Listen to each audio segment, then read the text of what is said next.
Joining us this morning, Titania Jordan. Tatiana Jordan. Did I get the name right? Jordan? Titania. Titania. Okay. All right. It's Titania Jordan.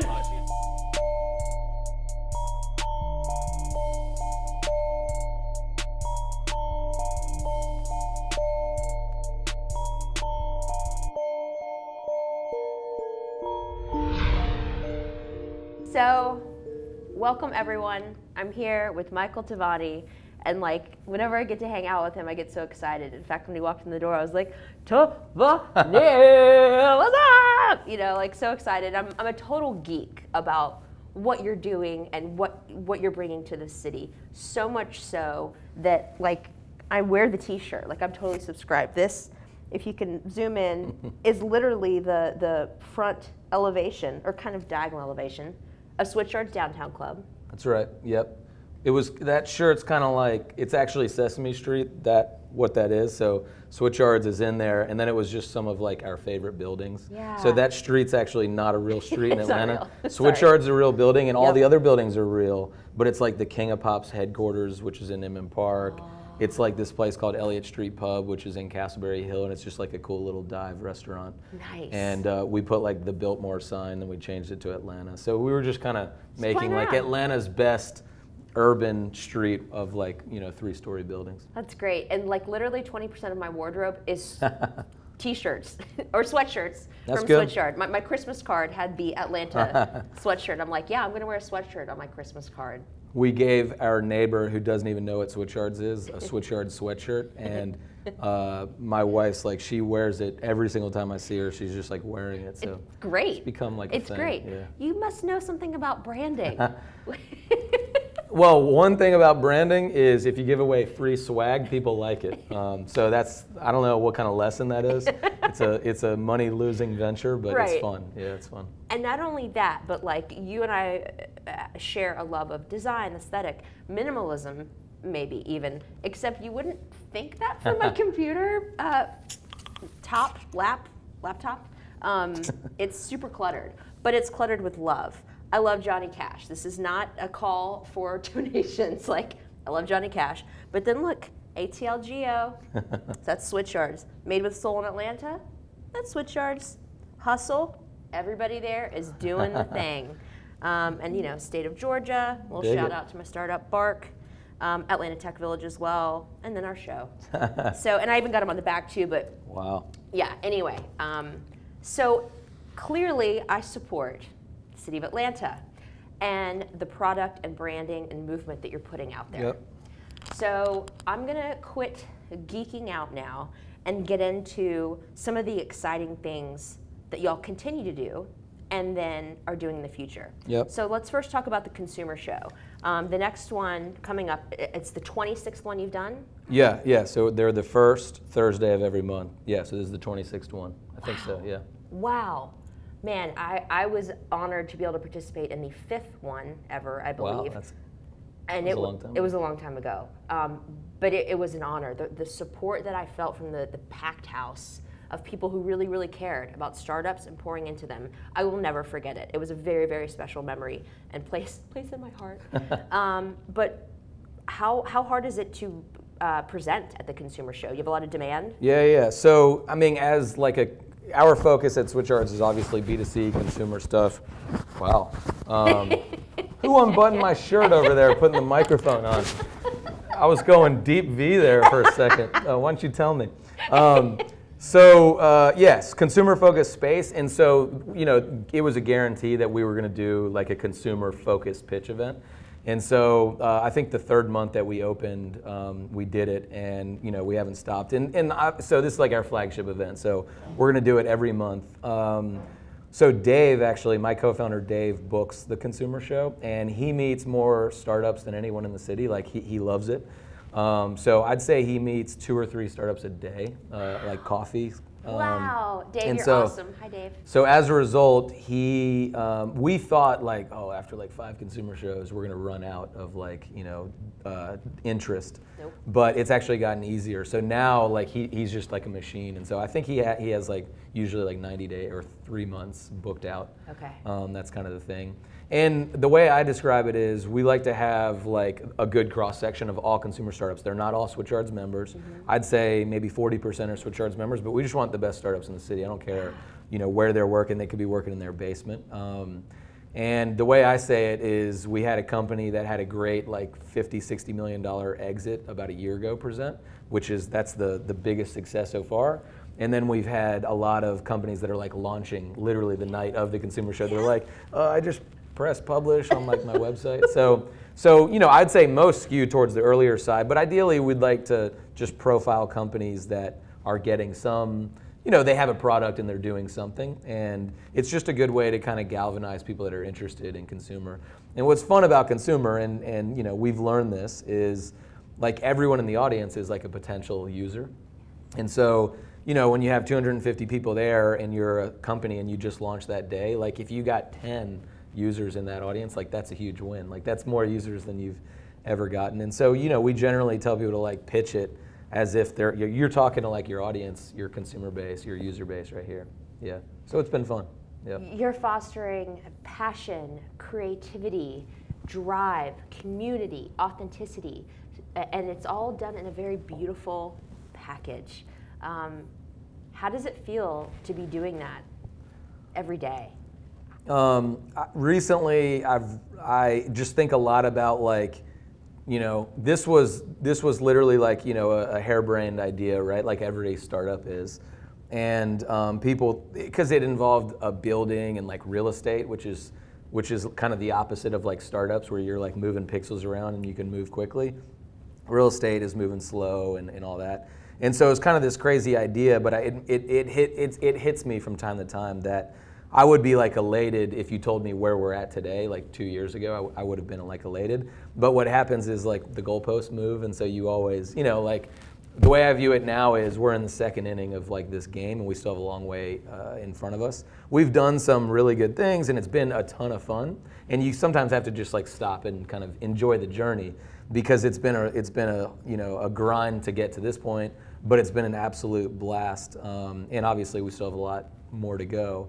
And I'm excited about some things, that we're doing and some things that we're trying to do. And the funny thing is Switchyards is a startup, just like all the startups in the building. I think everyone in the building assumes that Switchyards has it figured out, like the building that, like this is the big startup. We don't. Like we're figuring it out as well. 2 years ago, we didn't know how to like operate a building. Like, like how are we gonna like we don't have coffee mugs, or like how did the lights go off at night, or who changes who puts new toilet paper in. So we didn't know any of that stuff. So now we figured out that, and the goalpost moved. So now we're on to like the other, some other things. But the dirty little secret of Switchyards is the building is not it. Like the building is really like our megaphone. So it's a platform, which sounds weird, but really the building it's our best marketing tool. Like we have a gigantic 45-foot wide sign on the building. That's our like marketing, and that's our megaphone to get like a bunch of people to these events, Consumer Show and Made in Atlanta, and to have like the brand around the building. But really what happens in the building is going to be hopefully what the story is written about someday. Absolutely. That this company came out of there and there was some good mojo, and this person moved in or she moved in, and they created something like magical. That's kind of, that's the ultimate goal. Talk about how street art has made you guys a landmark on Instagram. Yeah, so I spend probably a disproportionately high amount of time thinking about, design and brand, and I think you lean into like whatever you're good at. So that's my thing. That's what I love, and so I spent a lot of time thinking about it. So when we were designing the building, we didn't we didn't outsource it, like I designed it, and we had some help and some people that were structurally like, we need a stairwell there, but mostly like, oh, let's make a moment here or there. And I can honestly say, so the Made with Soul in Atlanta neon sign is like by far the most photographed part about Switchyards. Not that it was pre-Instagram. I definitely thought I want this to be photographed, but I wasn't thinking this is like the Instagram thing. Right. Now, like I'm hearing a lot that like, oh, you gotta, it's like, businesses are thinking, where's the Instagram moment? I didn't use those words. I was just thinking I want like a sign that people like take photos of. So basically the funny thing about Switchyards is we spent over $1 million renovating this 90-year-old building. and the neon sign cost $810. I know that number by heart. I have like the invoice somewhere in my email. And it's the most impactful thing about the building. And so I think about that frequently. Like, it's not usually the thing you spent like $37,000 doing. It's the thing that cost $800. So basically, we decided to put the neon sign facing outward because we wanted people to take pictures of it. And we spent a lot of hours debating, like, where should we put it? How should we do it? We decided to put it in the alley versus the front of the building. The front of the building would have been the natural choice, right. But the alley is more delightful when you kind of turn on this like alley that you think's like a dingy alley, and then there's like this bright red neon sign. So we've had people like take pictures when they're pregnant there, and then come back when the baby's born. We've had, people go there for like, their graduation, like that's where they go. We've had people who are like leaving the city who are like, I got transferred, but I was made with soul in Atlanta. We've had people come from out of town to Atlanta to take that sign. We've had modeling shoots. So I'd say 3 to 4 pictures a day are taken there. And so it's fun. It's really fun to see. It's fun to see like now what people are doing, because people are getting like crazy creative, like, all kinds of like After Effects and Photoshop stuff and stuff that you can't even imagine. I think now people are trying to one up like, oh, I saw he did this and now I'm going to do something different, So it's been fun to see. Yeah, I thought, my post with Stephanie Jewett of Actively with my boomerang cartwheel in front of the mural on the sign was like next level, but not anymore. We've got to step up our game, Stephanie. So we need to collaborate for part 2. Yeah. Talk about Made with Soul in Atlanta, that concept. Like, that is a phrase. It's 1, 2, 3, 4. It's 5 words, but I had to count. But like it hits you in the feels. Talk about that. So 2 people have that saying tattooed on their body that we know of. Could be more. There's been 5 total Switchyards tattoos. 2 on that one. 2 on this Atlanta in triangles. Do you have that? No, that's the sweatshirt you have. Yeah, I like. So if I were going to get a tattoo, it would be that. 2 people got that. And then just last week, this guy got this City of Atlanta thing, gigantic on his calf. Yeah. So 5 and counting. But Made with Soul in Atlanta. So right around when Switchyards was getting started, I look at my glasses, and they're like Ray-Ban glasses, and they say on the inside, Made in Italy. And my dad's from Italy, and I've always been like proudly Italian. And I realized that Made in Italy means something. Like, it usually stands for quality or leather or whatever that their thing is that they do. If you saw something made in Italy, you'd think it's like quality. And there's a brand called Shinola that makes watches, high-end watches. They actually did like consumer research.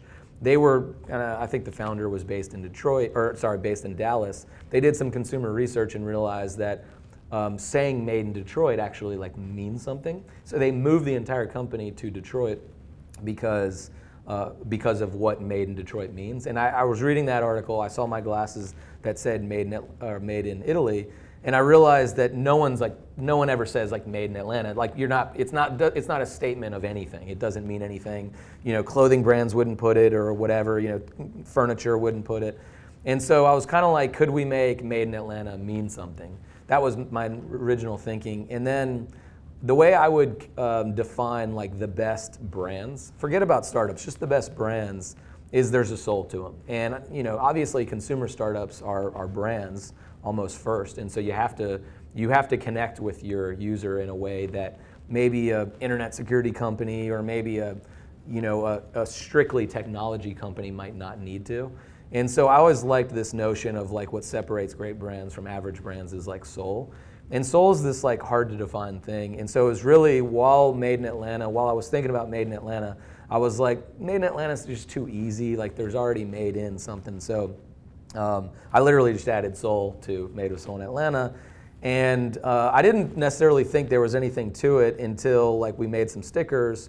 And I have a friend who has a laptop with no stickers on it. $1,000, nice brand new laptop, whatever, $1,500 laptop. And I give him the sticker, and without even thinking for 1 second, he slaps the sticker on there, and I'm like, that laptop's been clean, like, since he bought it, and he just slapped the sticker on there. And so I realized, like, all right, that's gonna get someone to slap like a sticker on a $1,500 laptop. Maybe there's something there. So we've kind of used it as like our unofficial tagline. But I think soul is a buzzword. It will become a buzzword, kind of in the way that maybe hustle or whatever recent buzzwords have been, which I still love hustle. I love it. But obviously hustle has been frequently used. I think soul will be a frequently used buzzword around consumer startups, around brands over the next 10 years. Again, I'm super biased around brands, but I think like the next 10 years are like this golden magical time for brands, for startups, for companies that are doing, you know, consumer facing stuff to connect with like their users, because, you know, there's tools and now you don't have to go through, you know, that middleman. You don't have to buy a billboard. You don't have to have an agency. You can, like, if you authentically have soul, like you can create a free Instagram account, you can create a free YouTube channel, and you can authentically put that out there with no one in the middle.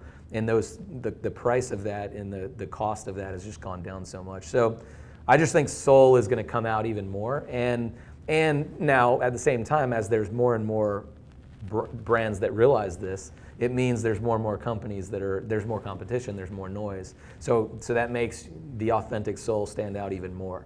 And so soul isn't great design, it's not great copy. It's like, I think it's authentically having it. And honestly, I think it has to come from like a founder. I think a founder, ideally, of a company, like has a soul, and that comes out. And you don't have to try to be someone. Before Switchyards, the building opened, I realized that I didn't have like a ton of content to talk about. You know, like the building wasn't open yet, and it was like, I felt like I'm, you know, like, what do I talk about now? Like, just to get people excited about it. And I just decided I'm gonna start posting about stuff I like. And if people like it, they'll like Switchyards. If they don't, then like, they're probably not gonna like Switchyards. So I started posting about Atlanta, started posting about old buildings, started posting about downtown, gritty stuff, design stuff. And that had nothing to do with Switchyards, the building. It had nothing to do with like what we were trying to do as like a B2C startup hub. But I think the people, it was authentic. I wasn't trying to like do market research to be like, what do they like? It was like, what do I like? So I like graphic design, I like old buildings, I like Atlanta. And so I just kind of made like my own passions and interest kind of part of the brand of Switchyards, which makes it really authentic, because now I don't think twice about like, is this gonna resonate? Like if it passes my own test, it resonates. So I just put stuff out. So. Well, that's what it's all about. Again, is authenticity. Like, there's only one you. You're the only Michael Tavani in the world. You have. There's actually a few others. You know what I mean? I got you. Keep going. No, you were soul, you were on right? something. Yeah. And like, that is unique to you. It's intrinsic. Your intrinsic value, and the ability you have to put that out on Instagram, etc. This video, like, it's great. It endears people to you and what you're doing, and it's such a fun time to be alive. Yep. Scary, but fun. It is. Yeah. You have 3 small children. They're adorable. When they ask, what does daddy do, what do you tell them? So definitely the youngest has no clue, because she's like a year and a half. She doesn't know what she's like eating next. My oldest kid is like 7.5, and they definitely know Switchyards. Like, they draw it. I think they saw it enough like during the thing, so they know that it's like 3 stories. Yeah. So they've drawn some pictures of it. They know, the funny thing is like in some renderings we put like an Atlanta vertical sign, which is not on the building. They draw that every time. So they're drawing like a better version of even Switchyards. So I think, I've been trying to like hone in on, I think, what my parents did well, which was, I have 2 older brothers, and we couldn't be more different in terms of like the profession that we do. They think I'm crazy, like starting companies and doing entrepreneurial stuff. And one of my brothers is a teacher. My other brothers worked at the same companies, like a sales guy, for 20-something years. And I think my parents just kind of like let us find our thing. And I think, my opening line when I like give speeches is that I was in the entrepreneurial closet for the first 27 years of my life. Like, I was an entrepreneur my entire life. I think I was just born this way. Some people can start companies and not have been born that way. Like, they just find like a need or a space. But I think I was genuinely born this way, but it wasn't until I was 27 that I actually acted on it. Like, I didn't even know that wasn't a career path. Like, that wasn't advice I was getting. But I think my parents were really good at just letting us find our thing, like whatever our thing is. My middle brother is he's a teacher, but he's also a high school soccer coach. And that's not the highest paying profession, but that was if there was one profession in the world for him to find, that was it. And he found it. And I don't know if that was my parents or him or what, but I think all of my brothers and I found it. So I talk a lot about my son saying, my oldest son, who kind of gets roughly what Switchyards is, like, you got to find your thing and like, what is it that you enjoy doing? And it can't be like being on the iPad or like, an adult like drinking margaritas on the beach. Like, what is it that you're into? Like, what do you genuinely do in like your spare time? And so like, I think about this all the time. Like if I had like a week off next week, like I would not be able to I might not be as in the weeds of Switchyards, but I would be thinking a lot of the exact same stuff that I am during the week. I just like love this stuff and it's fun for me and it's almost, it's like, it's ridiculous that it's a job, So anyway, I think my oldest kid thinks I design logos and I work at Switchyards. Okay. Yeah. So, yes, he's always seeing me like do logos and stuff. So he probably thinks I'm a graphic designer at Switchyards. Okay. Yeah, all right. yeah. Well, this will be fun to watch Yeah. in 10 years and That's see right. how his perception That's changes as well as your younger children. How can the Atlanta community and just the digital community watching rally around you, rally around Switchyards? What can we do? How can we support it? How can we help? So when we were first talking about Switchyards, 3-4 years ago, friends of mine, were like, I just don't know if there's enough like B2C interest in Atlanta, and that kept me up at night, many nights. Like maybe they're right. I think so. Atlanta historically has not been a great B2C town. I say this 2 or 3 times a week. I do the tour of Switchyards twice a week, and so I'm like a bad stand-up comedian touring the country because I know where I might get a chuckle, I know where people aren't going to laugh at all, I know where I lose people, and I can like do it in my sleep. But what I say, this is my description of Atlanta, and I'll hopefully get to your question. My description of Atlanta is we've produced amazing brands in Atlanta. One of the most famous brands in the world, Coke, was started in downtown Atlanta like 130 years ago. Home Depot, CNN, Waffle House, Chick-fil-A, Spanx, some great brands started in Atlanta. Delta and UPS weren't started in Atlanta, but they're now based in Atlanta. So amazing brands in Atlanta. But we haven't produced in the last 15 years an Airbnb, an Instagram, a Snapchat, A Warby Parker. Name your favorite, on Allbirds, whatever it is, name your favorite consumer brand. Chubbies. Atlanta hasn't produced it, yes. And so why is that? And it's a foundational problem. So I say this frequently. In the mid-90s, a Georgia Tech student started an internet security company, dropped out of Georgia Tech, eventually grew that company and sold it for like $2 billion to IBM. And that company is actually not far from here, called ISS, Internet Security Systems. And as a result of Chris Klaus starting that company in the mid-90s, Atlanta is kind of an internet security hub. That was an internet security company. And so he donated a bunch of money to Georgia Tech. They named a school after him. And there's a lot of internet security companies in Atlanta, Ionic and Pindrop, and the list goes on and on. And so there's a kind of a hub and a cluster around internet security. There's a thing called the PayPal Mafia, and if you Google PayPal Mafia, you'll see this graphic, and it's all of the companies that came out of PayPal. Wow. And so YouTube, like the founders of YouTube worked at PayPal. Obviously Tesla, Elon Musk worked at PayPal, was a founder there. LinkedIn came out of PayPal. An intern at PayPal was the CEO and founder of Yelp. So literally everyone in that company was on a rocket ship. And they saw what it was like to be on a rocket ship, and they said, I want to start my own rocket ship, or I want to apply some of those lessons. So Atlanta does not have a B2C mafia, and we're trying to create that. And so the consumer show is a big part of it. Made in Atlanta, this other event we do, it's a big part of that. The building is a big part of it. So I think more than anything else, like it's so easy to get involved, not just in Switchyards, in the startup scene. Like you can have coffee with anyone nowadays. Like if you're crafty and persistent, like you could have coffee with anyone. You could even have coffee with Tavani if you worked hard enough. And so I think it's pretty easy to get involved in Switchyards. It's easy to get involved in all of the startup scene.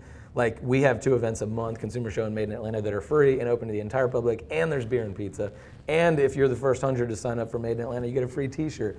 So it's like, It's almost hard not to come, like, you have to be like pretty checked out to to not at least come to those. But I noticed that the best young founders that I see, they're just like really good. They don't send like one lazy email where you could tell they sent this like to 10 other people, and then they're like, they never responded, like they give up. They're just like crafty, like they think about a creative way that you could like get in front of someone. Like you have to cut through the clutter. Yeah, like they'll tag you on Instagram on like a photo, or they'll take a photo at the neon sign, or there's just so many creative ways to do that. And I always feel like those people deserve like it's easy to have a meet. I have tons of coffee meetings, and so I just think it's easy to get involved in Switchyards. I mean, we do those 2 big events every month.